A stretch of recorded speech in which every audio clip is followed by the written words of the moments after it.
আগামীকাল অর্থাৎ 28শে আগস্ট তৃণমূলের ছাত্র পরিষদের প্রতিষ্ঠা দিবস, আর এই বিষয়টিকে কেন্দ্র করেই কলকাতার রাজনীতি এখন সরগরম। হাইকোর্টের নির্দেশে কলকাতা আবার সাক্ষী থাকতে চলেছে তৃণমূলের দুটি পৃথক সভার। আমরা এই মুহূর্তে যেখানে দাঁড়িয়ে রয়েছি সেই ক্যাথিড্রাল রোডে সভা করার অনুমতি পেয়েছে কালীঘাট তৃণমূল, আর অপরদিকে ধর্মতলা রানী রাসমণি অ্যাভিনিউতে সভা করার অনুমতি পেয়েছে ঋতব্রত বন্দ্যোপাধ্যায়ের পক্ষ।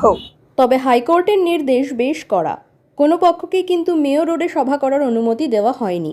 একই সাথে হাইকোর্ট পরিষ্কার জানিয়ে দিয়েছে কোনো দলই 1500 জনের বেশি সমর্থক নিয়ে সভা করতে পারবে না। সভার সময়ও দুপুর 12টা থেকে বিকেল 3টের মধ্যে সীমাবদ্ধ রাখা হয়েছে।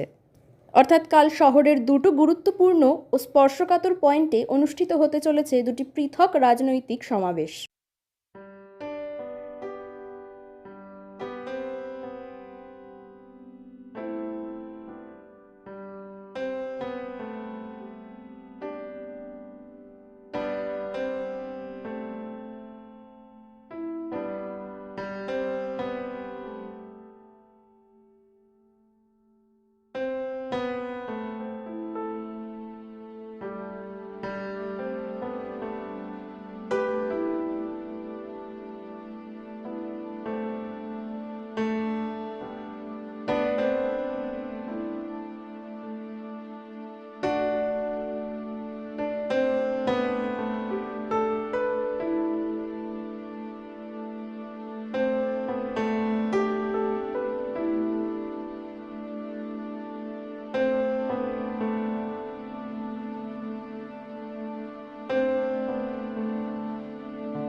প্রশাসনিক ও পুলিশি নিরাপত্তায় মুড়ে ফেলা হয়েছে অঞ্চলগুলিকে, যাতে যান চলাচল অব্যাহত থাকে এবং কোনো অপ্রীতিকর ঘটনা না ঘটে।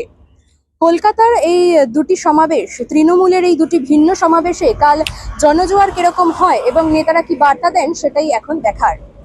এই বিষয়ে আপনাদের কি মতামত, তো অবশ্যই আমাদের কমেন্টে জানান এবং এরকম আরো গুরুত্বপূর্ণ খবর পেতে নজর রাখুন জিএনএন বাংলায়। জিএনএন বাংলা, সবার মনে সবার ফোনে।